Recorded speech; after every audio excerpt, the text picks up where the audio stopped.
Let's start a podcast about our mental health for no good reason why. Let's call it Mind Cake. Watcha, everybody, and welcome to another slice of Mind Cake. Mind Cake. With him, Lee Crompton, and him, Paul Beeson. Yeah. Hang on. Whoa, where did you come from? I believe I'm here too, and this really is my episode. That is true. Yes, but also podcasts are not a visual medium, so could you introduce yourself? I'm Gail. Who you will have heard in the last couple of episodes, stepping in for Paul, who was unavailable because he was off on tour. And I am here now to introduce the episode that myself and Jen did with Charlotte. Yes. So we already heard from Gail, and I have to say, I don't know if you heard the episode, Paul, but she smashed it. Yes, she is. She's much better at this than either of us, I think. Her housekeeping was awesome. That's my thing. We just played some tumbleweed, and it was just as good, to be fair. Do you know what I mean? Like, I'm gone for a couple of weeks. Yeah. And you come in, and you put on my shoes with your hair. Wow. Wow. I've not got as good hair as you. Neither do I have as big feet. No. The quiff, ladies and gentlemen, is back. What's been happening? So Because I haven't been here for a while. Yes. So you talked to Charlotte about menopause stuff because it's ladies' things. Yes, which I think is a bit remiss of you both to have gone, it's lady things, much as we appreciate that you handed it over to myself and Jen and thought this was a topic that was better handled by us. I think you would have done very well with it because you're both sensitive men and would have handled it very well. But yes, so Jen and I stepped in to have a chat with Charlotte about, just about the menopause in general, about her amazing menopause products, and it was a great chat. It was really interesting. It was that way where 40 minutes was not enough time to chat, so it was really good. Absolutely. No, it was very, I was listening, as is we hear, I was listening in and thoroughly enjoyed it. So without further ado, let's get into it. So hello, Charlotte. It's lovely to meet you properly after hearing your podcast from a few months ago, wasn't it? It was. I don't know how long ago it was now. Lee introduced you as a beekeeper, farmer, herbologist, and scientist. And then the two of you went into a little chat about how somebody needs to come up with like an anagram or a mnemonic, because that's a lot of terms to describe you. And I set myself the task. Did you really? Yes, oh I my did. goodness. So taking a sort of a mixture of first and second letters from beekeeper, farmer, herbologist, scientist, I have come up with SheFab. SheFab. Oh, wow, So I love it. S, scientist, H, herbologist, farmer, FA, and then beekeeper. So SheFab. So welcome to Charlotte. SheFab. Fantastic. Done. Totally. I love it. That's brilliant. I would never have come up with that. Thank you very much. I'm going to just dine out on that one. That's great. Thank you. You're welcome. I'll take it. Like you were saying, you kind of last came on the podcast in January, months ago. And you can also just say I'm very chuffed to see that, didn't realise from the first time you're based in Perthshire. Which is my stomping ground. I'm from Perth. Okay. So up the Perth. So what I've done is as well, because we've got so many, Jenny and I have got so many questions to ask you about specifically the menopause, and I know you and Lee had chat about loads of other stuff last time. So for the sake of speed, I'm kind of doing in the last podcast. And so you can correct me if I've gotten anything wrong. Okay. So what I've got written down is, Charlotte, it's like this is your life. I feel like I'm going to do my last bit, which ages me quite clearly. Well, that'll teach me for oversharing last time. Honestly, you got just about everything at me, my entire life story. It's so talking about beekeeping. It's just ridiculous. Got a big red book, or my little black book.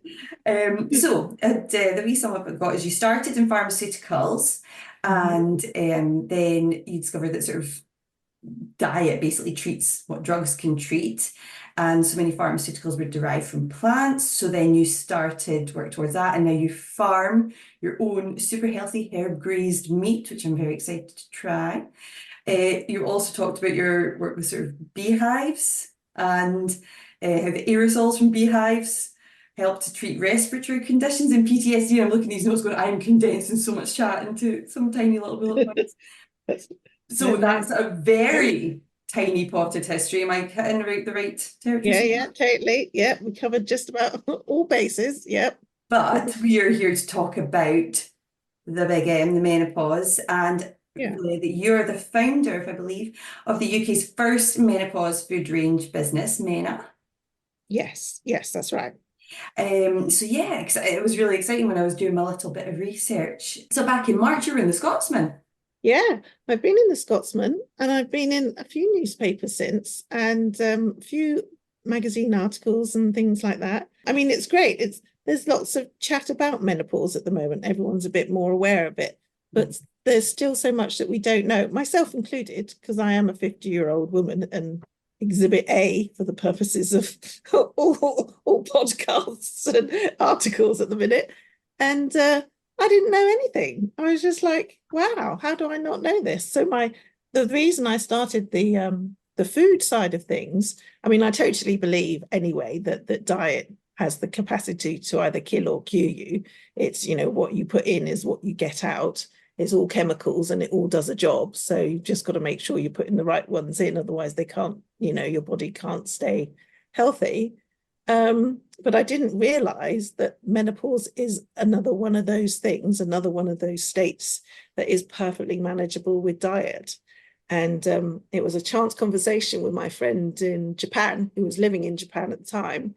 And I said, I'd been treating my own menopause symptoms with stuff in my cupboard. So I know that there's various things like sage or turmeric or, lots of things. My joints were really sore. I couldn't go down the stairs forwards. I was going down like a crab because my knees were so sore and so painful. So I was eating all the things for joints and inflammation and things like that. And it made the world a difference. I said to her, do you know what? I really think you can do this with food. And I'm doing quite well at the minute compared to lots of the other people that I work with at school. And she said, oh yeah, totally. That's why the women here in Japan don't get menopause symptoms. And I was like, what? Not at all. And she was like, no, they don't even have a word for hot flushes because they just don't get them.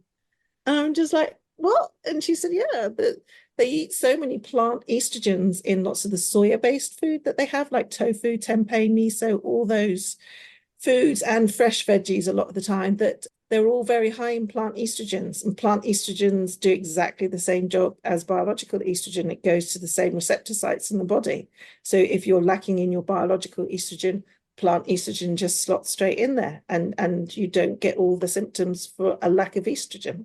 Well, so why aren't we all eating a diet that's like that? So I just thought, well, it's about time somebody did something about that. So I did. This sounds like music to my ears, because I've always been a believer of, I just can't understand how you're created and then you go through the menopause and it's just a disaster zone. Why there isn't something you can do naturally that would help you? Yeah. And why does it always have to be straight to the HRT? I always thought, surely there must be a way around it. And I've read that Japanese people, they don't suffer. So and why don't we all know that? I mean, I didn't know that. That was complete news to me.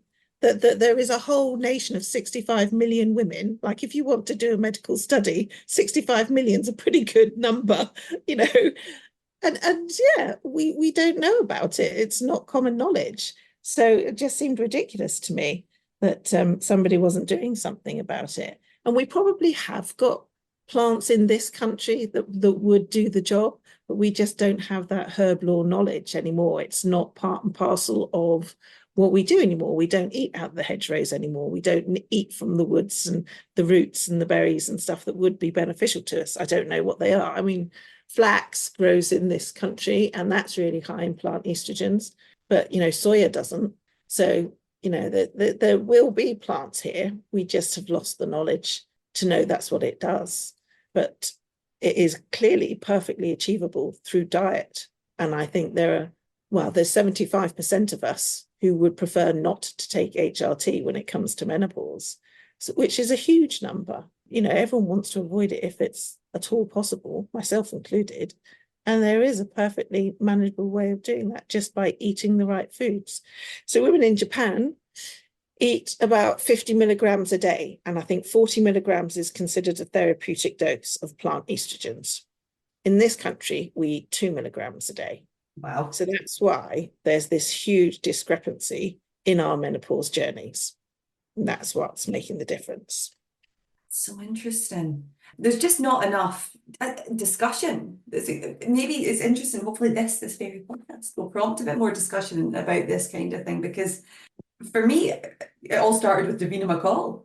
Yes. Like nobody talked about the menopause before Davina McCall. And then now, just really in the last couple of years, it feels like people are really being quite open, and it's great. And I'm going into meetings now, and when I'm just at the start of my journey, and when I start dropping the words, which is happening a lot in particular, I'm able to go, so just so we're clear why I can't think of this word right now. And I don't know if it's just because predominantly it's a lot of women I tend to be in these meetings with, but everyone's like, yes, that's fine. And most of them are going, I'm so glad you're saying it because I'm the same. Yeah. So there's a change happening, but Definitely. that's the first, isn't it? We're getting the discussion started, but then it's all about, so what next? What do we do? Because I suppose we're at the start of a learning journey. Yeah. And the thing is, that's all well and good chatting about it, but the message that we're being given is don't be afraid of HRT. HRT is fine. And take HRT, keep moving, rinse and repeat. And it's just like, hang on, we need to move past this. We need, most of us don't want to take HRT. And there are drawbacks to HRT, that we've had times when it hasn't been available to everybody. So people who are dependent on it suddenly find that they can't get it through a supply chain issue. And then what happens? They're in a terrible state. People can't for various medical reasons, they can't take it. So there's got to, what do we offer them? If you can't, it's just, well, sorry, you're going to have to just put up with it. The thing is with if it's an estrogen-based thing, they do tell you to avoid soya as well and estrogen-based foods. Although there are studies that seem to suggest that actually plant estrogens aren't a problem. But I'm never going to sit here and just say, yeah, it'd be fine to do that. If your doctor tells you to avoid all estrogen-based things, and that's what you have to do. But for the rest of us, which there is a great, many of us, as long as you're not allergic to soya or any of those sorts of plants, then it's a fantastic way of managing your symptoms just by eating stuff that you like. It's just like, yay, it's a win-win. Have you seen, you were sort of started suffering from symptoms, then you started upping the soya and the flax or whatever. Have you seen a massive improvement? Are you feeling you're on top of it? Definitely. Yeah. I haven't got any joint pain at all now. At the minute, I've got 3 things that I make because the business has just started and I'm just trying to get the message out there that there is a third option, because people aren't Googling menopause food. People don't know that food for menopause exists at the minute. So I'm rather than have a massive range of foods that takes all my time to produce, I've kept it to 3 staple things that I've super enriched with plant estrogens, which is a sourdough loaf, a muesli, and a protein bar, so that you can get breakfast, if it's on the go, because you need, a bar in your handbag or in the desk at work or something like that, then you've got something convenient like that. If you can get the muesli, that's great. Or if you want toast, that's your thing, then there is an option. So those are the 3 things. And I personally have the muesli every morning. And I was doing a Dragon's Den kind of pitch to get funding for the business. And I hadn't had time that week to make the next batch of muesli. So I hadn't had any for about 3 days. And I thought the night before when I was practicing my pitch, I couldn't get to the end of any of the slides without forgetting where I was or what I'd said or and where was I and what's the next bit. And I thought, oh gosh, you're just stressed, you're just tired, just forget it. You'll be all right in the morning. Went to bed. And then in the morning, I was still just the same. And I stood up there in front of the lectern, and all I could say was, "Hello, my name is Charlotte Blackler." And I couldn't read the slide. I mean, even with the words in front of me, I couldn't read. It was just like brain didn't compute even, not commute. Your brain had commuted. It left. It's gone somewhere else. And I just couldn't get the words out. And I stood there and I just had to say, "I'm really sorry. I need to take 5 minutes because I can't do this. Somebody else has to do their pitch." And I sat down and I just thought, "Geez, oh." And I came home, and for a week I ate 2 bowls of muesli every day. And by the time I had to do the actual pitch in front of all the investors, I was fine. But I really felt the difference. And I've got a couple of customers who are MS sufferers. So they're very, very careful about what they eat. It's all organic. It's all non-processed. It's all, they look after their diet as well as they can. And both of them like the muesli. And one of them has said to me that if she takes the muesli, she suffers from hot flushes particularly. If she takes the muesli, after 48 hours, the hot flushes go. And if she runs out of the muesli and doesn't have it, then within 24 hours, they're back. And she's run out enough times to know that it's the muesli that's the difference that for her. And the other MS sufferer said that her anxiety levels and her brain fog have dramatically reduced from having the muesli as well. So myself personally, and those 2 ladies who I feel are actually quite poorly people who are struggling just with life on a day-to-day basis, have all felt significant differences and changes because we're looking for it, because we're thoughtful about it and we're careful about it. And we know that what we're putting in, we're careful about what we're putting into our systems. That's not like there's loads of other junk that's in there, or medications or things that you might not be able to discriminate, what is doing the job and what's not doing the job. Whereas we 3 definitely can. I was really hoping that you would talk about doing your pitch and then you would just forget your and then you would just eat a protein bar and then suddenly start reciting the countries of the world. Unfortunately, it's not quite that instantaneous. It would have been a great story, though. It would be really good. It would have been great, but but no, sadly not. I think it just like any HRT or any drug, really, they say that you're supposed to take it for about 12 weeks, give it a good 12 weeks to know that it's definitely in your system, to know that it's doing some good. And it's supposed to be the same with plant estrogens as well as it is for HRT. But personally speaking, I see a difference within a day or 2. And to me, that kind of makes sense as well, because once you've absorbed it and it's in your bloodstream, it's available. So I don't see why it wouldn't work that quickly.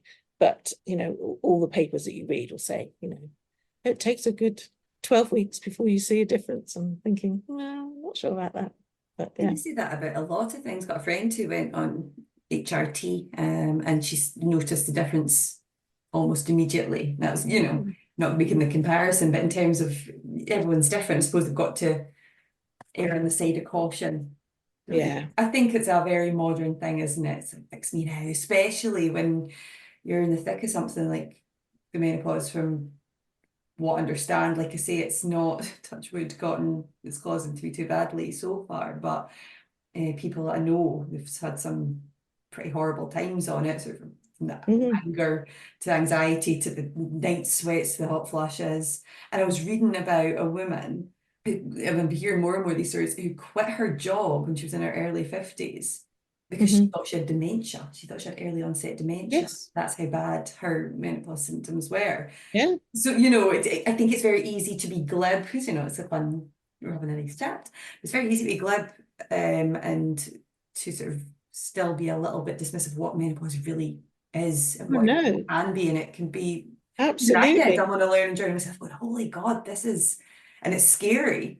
It's life-changing. There are women who are so crippled with fatigue and things like that they don't get out of bed for 2 years, and they do quit their jobs. And over 1 million women a year, it's reported, lose their jobs due to the menopause. So it's the women that are in their 50s and 40s who are probably at the top of their game.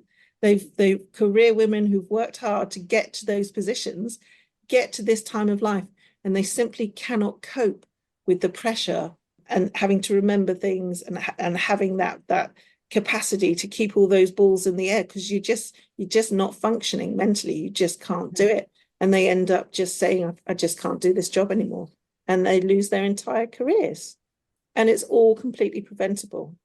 If only we were to eat a diet that is biologically correct for us, that would actually keep us stable. And they do in other countries. We just don't in this country. I have to ask, so first of all, I'm going to want to know what is in, or is it like Coca-Cola? Is it a magic formula you can't share? Well, you have to put all the ingredients on the label, so it's not that much of a secret. Yeah, I'd love to be able to say that. But yeah, what was in it?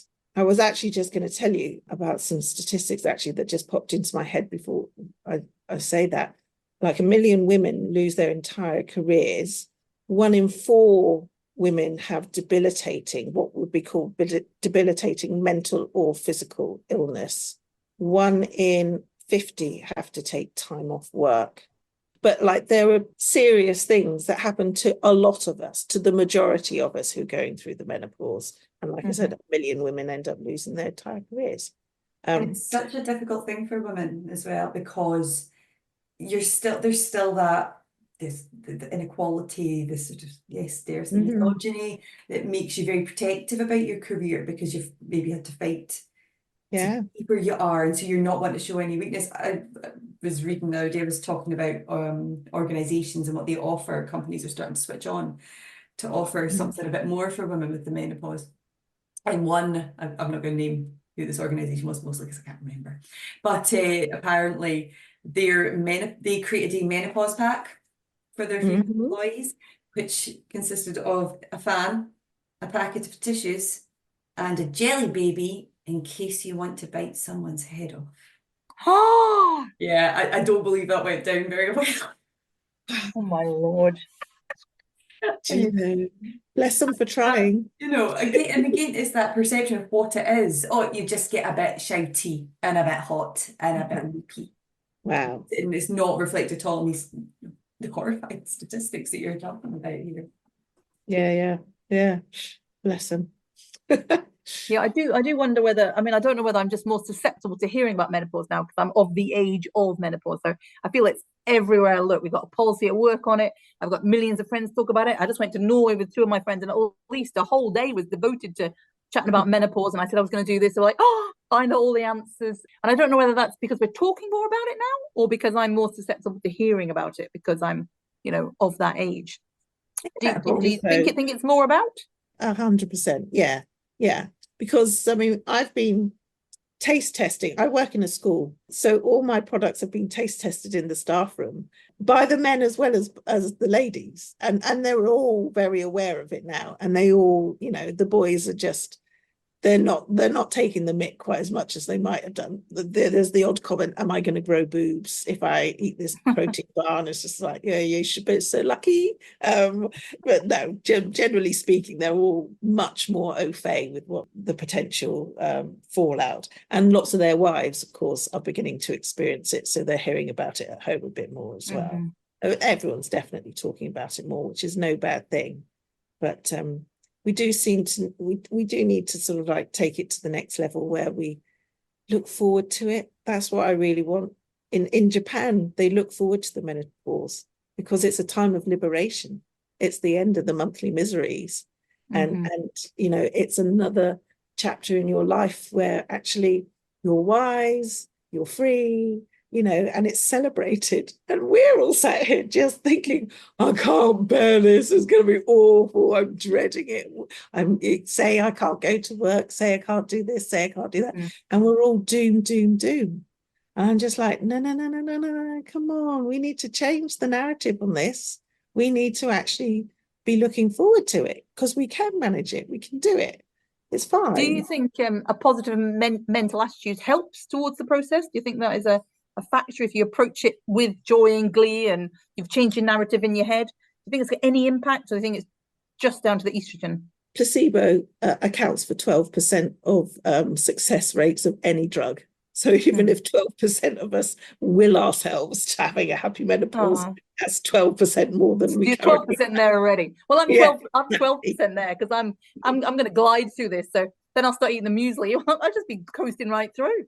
Like a Menace swan. Yes, Yes. exactly. Well, that's what we all want, just a nice, graceful, happy, natural menopause. A friend of mine's a homeopath, and she has ladies who are in their 70s who cannot come off their HRT because the times they've tried, all their symptoms then come out because the HRT has prevented them from going through their menopause. It's just kept it in a stasis. And so they can't come off it. And so I don't want to be sat there in my 70s and 80s just dependent on HRT from stopping me having all those terrible symptoms.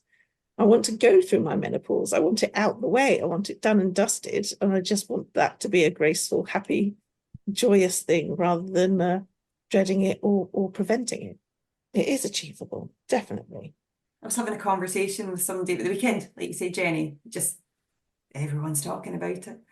And they were saying the same thing to me. I think I'm trying to well, hints of the menopause.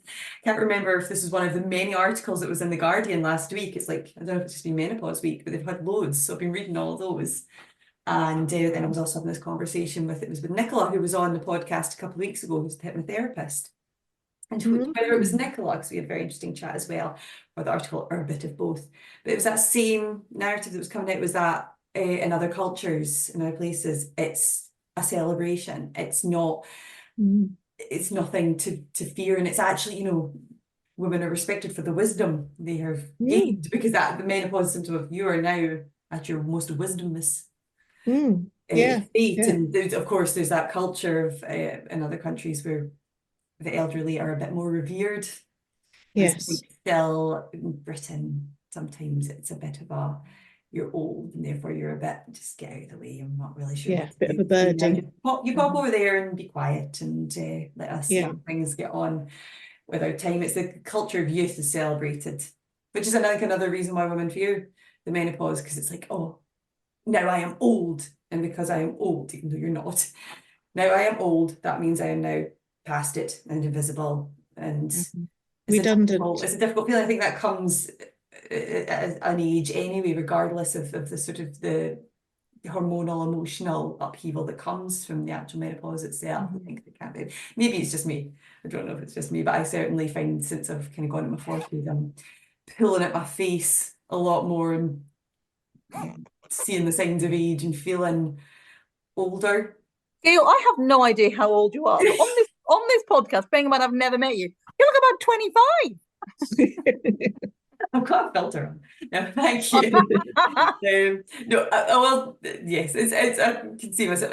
I'm in some good light, but no, there's those greys and there's you know yourself. It's like when you talk about your weight, other people are like, no, you're fine, but you know it, you see it. Yeah.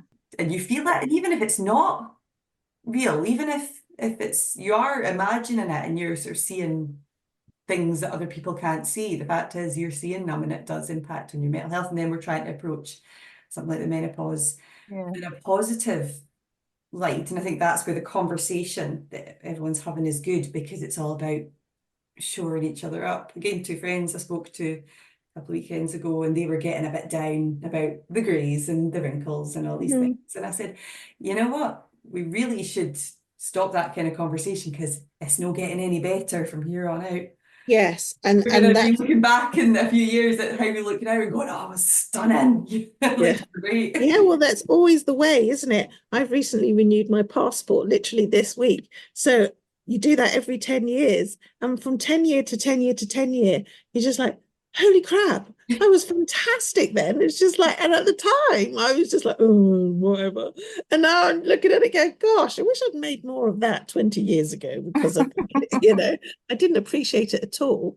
But there's so much negative self-chat the older that we get, that all those little stresses all just sort of build up in our system and all contribute to being unhappy and not having a very positive mental state of mind, which, adds to the cortisol in your body, which makes you have belly fat and all those sorts of things.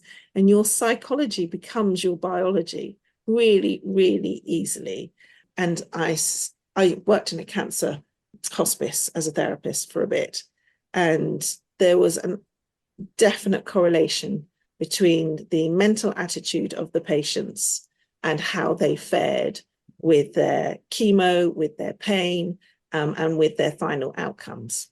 And those who were, it's not going to get me, that, you know, I'm going to fight this all the way, fared so much better than those that just said, oh, well, that's me done then. And it's unbelievable what the body can do psychologically. It releases chemicals that you tell it to release. Even if it's not true, but you tell it it's true, it doesn't know the difference from what is reality and what's not reality. So if you tell it you're happy, and you behave in a certain way that releases all those endorphins and dopamine and all the rest of it, then that is actually what you feel in your body. Your body actually gets those chemicals released into your system. Whereas if you tell it you're depressed, you tell it everything's bad, if you tell it, you know, everything negative, and you think those emotions, you will feel those emotions, because then those chemicals are released into your system. And it's just, the body is such a fantastical piece of biological engineering, but it is run by your gut and it is run by your brain. And those two things are intrinsically linked, which is why food is so important. And they're a feedback system where you can affect either one of those by what you eat and what you think. And so it's, you know, to my mind, it's important that we look after both of those as much as the other. And your body will perform as it should do, as it always is trying to keep itself well.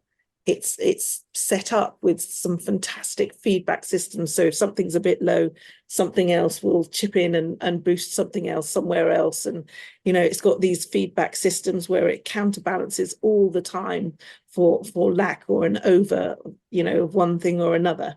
It's just the most fantastic piece of kit. And so it's always fighting to keep itself well. And it is helped, even like for your immune system. If you're a happy, positive person, your immune system is really strong. And that's just your head.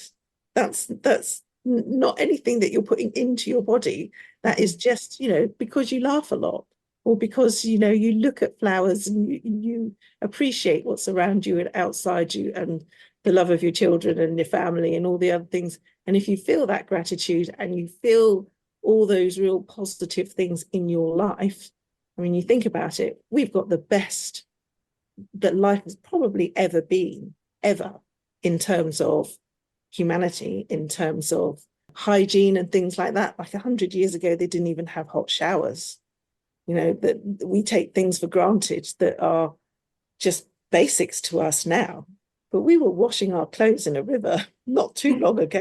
You know, we didn't all have cars. We've only all had our own cars for I don't know how long, you know, just decades, not hundreds of years. There's, you know, we've got it the best it's ever been. And yet more of us are depressed today than ever, because we're just not feeling the gratitude for things. We've taken them as basics and just see them as essentials. Have you, Charlotte, always been this positive and always been this way, or has this been a progress? I mean, as a sort of, you know, 20-odd-year-old, were you always this sort of positive? I mean, you might, you know, or have you been a sort of fragile as you've got older? I remember you and Lee talked about this in the last Yes. podcast, because Yes, I remember we had reason to, you have reason to have not necessarily been. Yeah. It's a choice. It's absolutely a choice. And I made that choice in my 20s. And I decided that I could choose to be happy, or I could choose to be a victim of the world. So I just thought, well, you know, I'd just rather be happy. Thanks very much. And you have to train yourself. You have to choose all the time, but then it becomes second nature.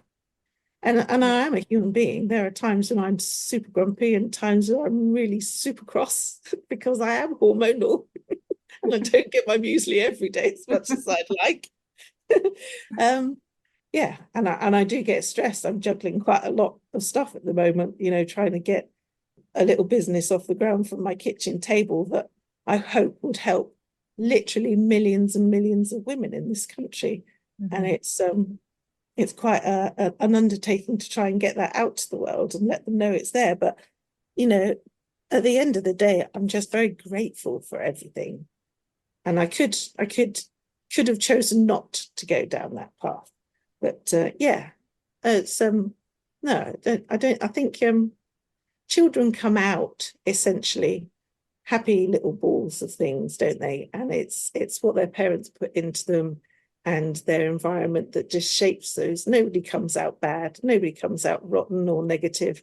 It's just the stuff that happens to them along the way and how you process that and how you choose to respond to things. At the end of the day, it makes your life more pleasurable to live, let alone anyone who has to live with you. So it is a choice. Yeah. So I have to ask Jenny, given your situation and when you're facing in my cancer-ridden body, your desire to glide. All right, yeah. Yeah, I mean, you're incredibly positive. Yeah, I mean, I am pretty positive. I've always been the sort of person where everybody's getting ill around me. I've always just gone, I'm just not getting that. Just refused. I'm not getting the bug. I don't get the stomach bugs. My kids don't get ill. Or if they do get ill, I'm not getting it. I can glide through an entire winter at work and everybody's falling like flies. And I'm just like, oh, no. I just choose. I'm just not entertaining that. And I just generally, I do regularly think, I do choose happiness a lot. And sometimes I think I've been dealt a very harsh blow here. They've given me terminal cancer they're not going to be able to cure currently. But then, I tried the misery. I think I said in the intro when I spoke to you, I mean, I sort of was on the sofa going, why me? Well, my poor kids, blah, blah. But I mean, after about and I'm not kidding, after about 15 minutes, when I was a bit like, well, what am I going to choose to do? If this is my last day on the planet, am I going to sit on the sofa and cry about it? Or am I actually going to go and do something? And it is a bit of a cliche. And I always thought I'd be the sort of person that would get up and do it. But actually, I mean, it helps I don't feel unwell. But I'm just a bit like, let's get out there and do it. And I'm always telling my kids, please, it's only your choice of how you have to go to school. It's how you deal with it. Or you didn't enjoy school today, so what are you going to do at the end of the day that you can choose to do something to save the day for yourself? What are you going to do? You can sit in the garden and draw a picture. My daughter literally loves drawing. So that is, you're thinking kids will be like, what? Kids don't want to do that. My daughter would that would make her day. Can I sit in the garden and draw a picture? So, and I just try and instill that in them. So I want them to, just like Charlotte, to, when I'm no longer here, which hopefully was in, 40 years time, they choose happiness over, misery of losing their mum. So I'm just I've always done it, but now it's more highlighted to me and it's more sort of graphically at the forefront of my mind. So yeah, I try and lead by example. And I'm always telling them to change the narrative in your head, so yeah. So I'm of the opinion with menopause. Yeah, I'm gonna start buying Charlotte's muesli. And I'm just gonna glide right through it. So I hope we do. I hope all three of us are just those swans just gliding, just like, see, told you, it's fine. I'm gonna have a menopause party. I'm in the menopause. I'm so excited about it. People will be like, what is she on? I mean, amazing. I'm gonna do it. I'm loving it. Yeah. It's one of those funny things that because you feel well, you just think, well, maybe I'm not going through the menopause then. Maybe I would have been fine anyway. And then I stop for a few days and go, oh, no, definitely. Yeah, actually, there is stuff going on here. Yeah. But you just don't know how bad it's going to be. And so, Can I just jump in there? Sorry, I am actually listening in with great intent.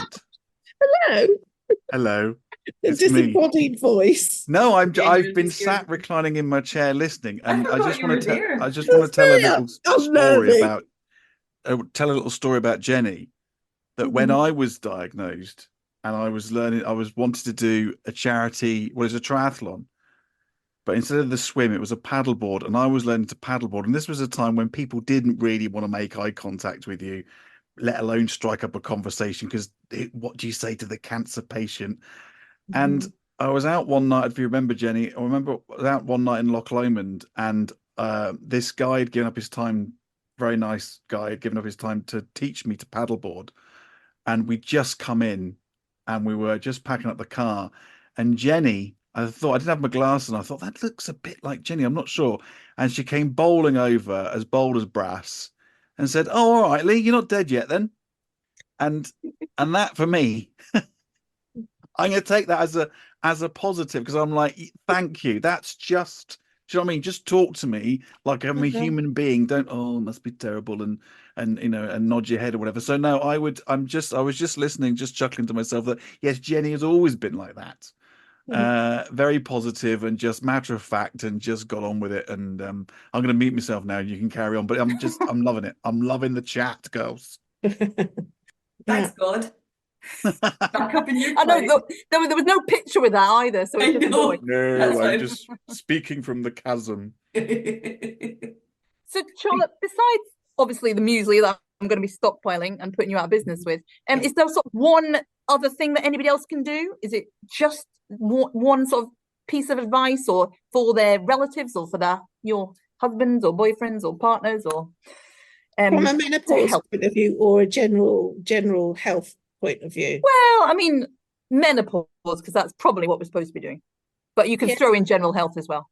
Well, menopause-wise, it's actually good for men to eat plant estrogens as well. So they can actually have some of your muesli and your protein bars, because what tends to get men is prostate cancer.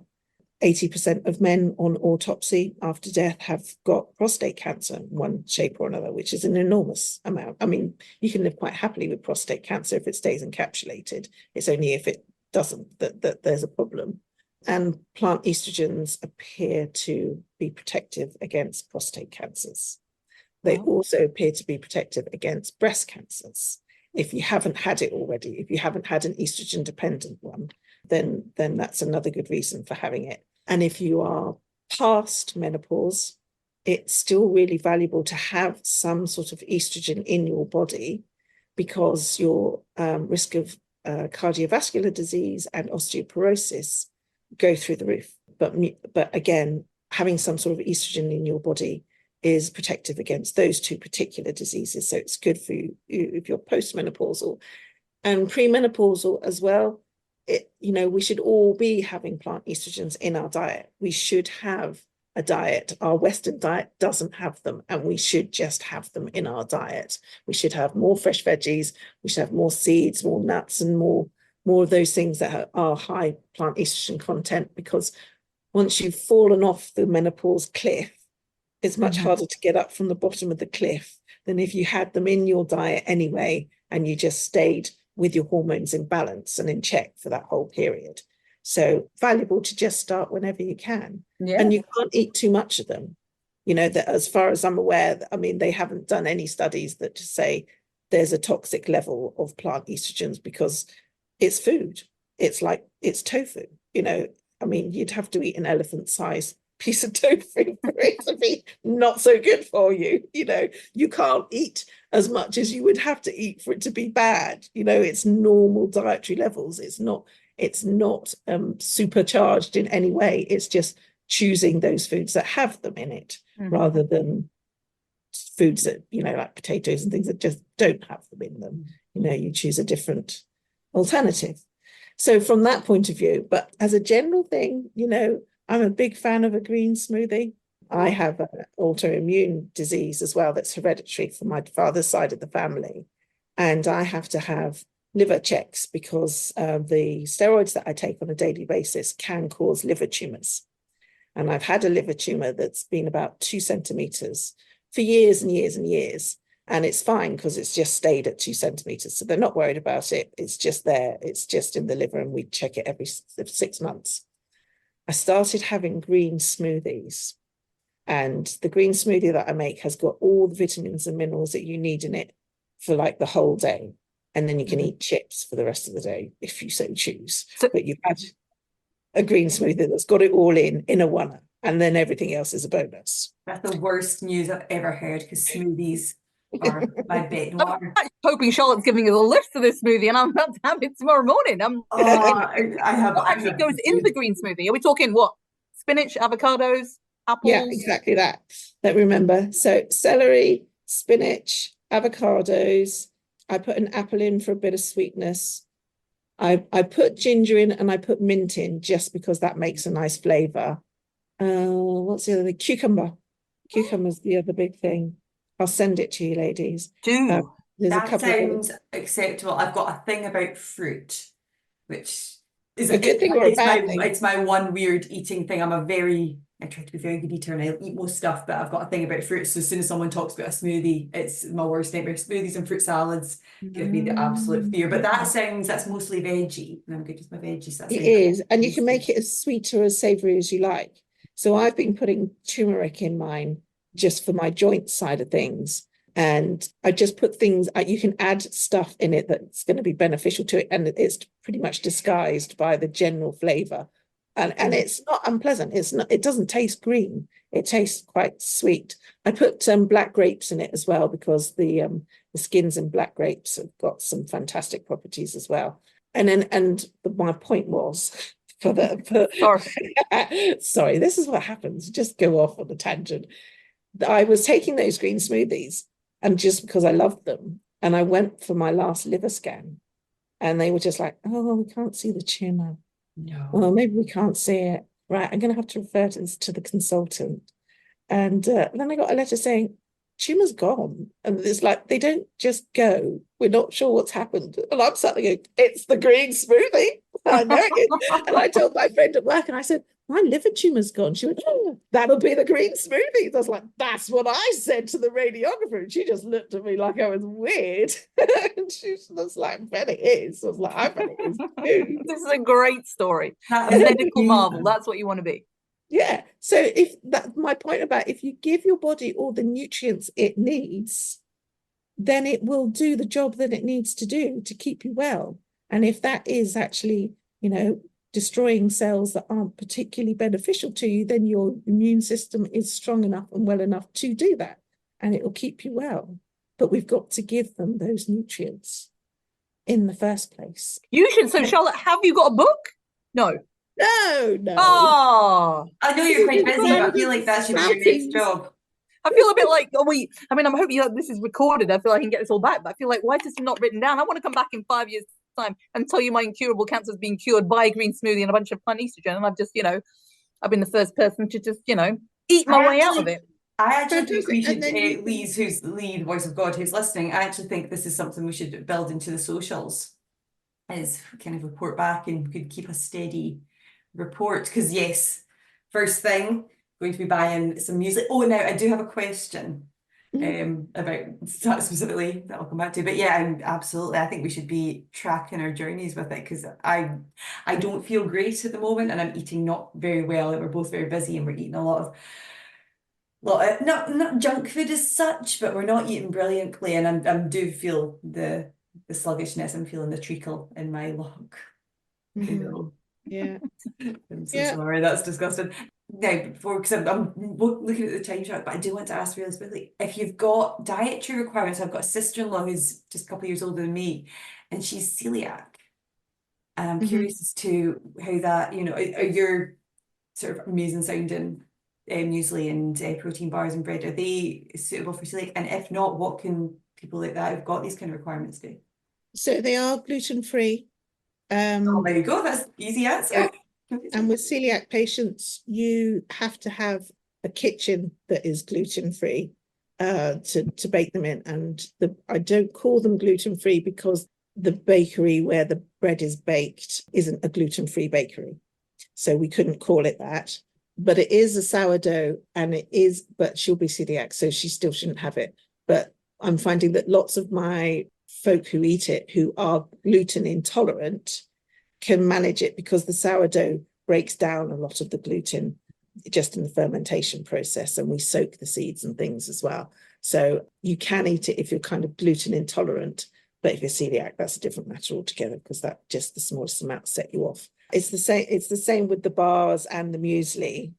Although gluten-free, celiac, it's oats. They're all mainly oat-based type things at the moment, and so I would want to say to anybody who is celiac that it's all good. But, like I said, this is my first 3 products. I've got so many things in my head as a pipeline of potential products that are either sugar-free, gluten-free, carb-free, because it's quite versatile. Soya, particularly, which is the one that's got the most plant estrogens in it, is virtually tasteless. So you can make it into sweet or to savory things. It's just going to be fantastic in just what we can put it into, from curries to pizzas to all sorts of things.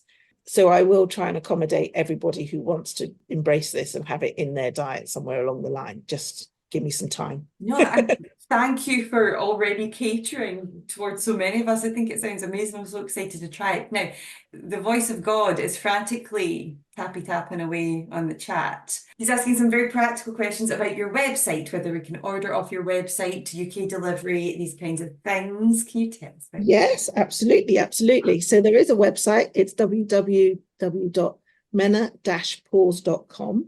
So that's the shop, and from the shop you can actually get to the website where there are more blog posts and general information about menopause and menopause at work and menopause and diet and things like that we try and keep updated.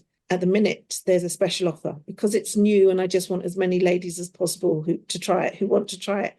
There's free delivery on all subscriptions that sign up, which is ridiculous because it's costing me a fortune. But you get a book first. It's a really bad idea, especially because the muesli weighs so much. It's just like, it's really stupid of me. But anyway, that is what it is at the minute. So sign up now. I'm on it. I'm literally on it. I've been tapping that into my phone as we spoke. So thank you so much. I'm so excited. It's really great to hear the testimonials of people who have tried it and see what difference it makes to them, because it's usually other people's recommendations that make other folk just press the button and say, well, let's just try this and see what difference it makes to me. So yeah, the more people can talk about it, the better, and the more testimonials I get. I have to say my favorite testimonial is still a lady that I was behind in the bakery who happened to be picking up bread and stuff and noticed my bars were on the table, and she didn't know who I was, and I was behind her in the queue, and I heard her say to the cashier, she said, oh, you better give me some more of those Mena bars.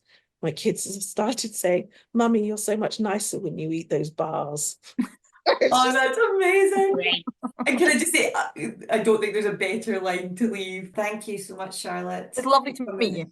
Yes. Yeah, really lovely to meet you ladies too as well. I hope there's an opportunity where we can have another gathering. That I would really like that. We should definitely have a revisited or whatever it's called, so we get to, I think we should I'll do. start eating the muesli and I'll be like, I didn't even know I had menopause symptoms, but they're all being, Yeah, so much excellent. better now. The return of Shifab. Yeah, I nearly forgot that. I'm writing that down right now. Totally am. That's brilliant. I love that. Yes, Lee, can we have a regular slot, please? just us three. So that was Charlotte and the girls, the women of a certain age. The women. Oh my God. Everything you say is worse than the last thing. Do not call us girls and do not call us women of a certain age. It's exactly why we shouldn't have done the episode. Yeah, This is why we starting took to the do that. decision not to do it. I've literally just said 6 words, and in your opinion, they're all wrong. So that was Charlotte and Gail and Jen. Oh, yeah, that's what I should have said. Should have used the actual names. Shows me my true colours. No, I think it's okay, because I think we're talking about how difficult it can be for guys to navigate And say the right female thing. territory. That's not appropriate at all. It's a minefield. It is minefield. It is, because it's that way. I think it's okay for it to be acknowledged that guys can find this uncomfortable. That's part of the conversation. It's part of the conversation. Women are only just getting comfortable with the conversation. And I don't think it's just uncomfortableness from our point of view. It's a bit of ignorance as well, because we don't have to go through that. And again, it's something that nobody, like, we're talking, I think I said in the interview, we're talking about the last few years that everyone's suddenly talking about. Thank you, Davina McCall. But everyone's just started talking about it in the last couple of years. So even women are sort of navigating it. And there's this sort of excitement because everyone's going, oh my God, are you going through it? Me too. And there's this wonderful sharing that's happening, but it's Mhm. brand new for women. And so it's unreasonable to expect men to suddenly be right on board with it when we're just getting to grips with it ourselves. I literally know 50 minutes about the menopause, which is the 50 minutes we've just listened to. So we will talk more about that in the Mind Bites in the next episode, or biscuits. We haven't decided on a name yet. Mind biscuits. But you see, That cake's not a biscuit. no, but Sophie, who did the logo, I thought maybe just the same thing, but just with a bite out of the brain Okay. of the cupcake. Did you not know it was a brain? Who is it who didn't realize it was a brain? No, Is that it was a you? brain. No, it was a brain. Oh no, that's a lie. I didn't know it was a brain, but I didn't look that close. That I'm The assuming I would know. cupcake. Somebody just went, I didn't realize that the cupcake was a Is brain. it I'm not like, a bit? I'm just saying, visually, is it not a bit nasty to have a big chunk taken out of a brain, though? is it not no more nasty than having a brain cake? That's a good point. Very Hannibal It's a Lecter. bite. It's a bite out of your mind. A Yeah, it's a metaphorical bite out of your mind. I think we'll leave it there. Do you want to do either of you don't fight over it, but either of you want to do, Gail, I'm looking at you, want to do some housekeeping? Gail Robertson's Housekeeping. Oh, how very lovely. Right, go on you. Go I on in. can do this. Go on in. So you can contact me and Paul at Mindcake something or other via Instagram or Facebook or Twitter, also known as X. And it was explained to me what I needed to say, and I said I remembered, and I knew I wasn't going to remember. Slice of Mind Cake, I believe, is the email address. And Mind Cake Podcast is the Instagram. It's fine. Nobody emails in any way, so you can just say what you like. What a shit show that was. Yeah, contact us on. Oh, whatever. Or don't contact them because Just it's don't not contact worth us it. at all. Right. Well, on that note, thanks for listening. Bye. Bye. Let's start a podcast about our mental health for no good reason why. Let's call it Mind Cake. Menopause. I was just thinking that, Were you? but I never said it because I didn't think it was funny. You two are so in tune. As in physical, like not Jane Fonda. Who is it? Olivia Newton-John. Olivia Newton-John. Yeah. Right. Okay. That's going on. That's going on the end after the outro music. Maybe leave it in and see how many of our listeners know what a is. Well, if they didn't before, they certainly they do. do. They do now.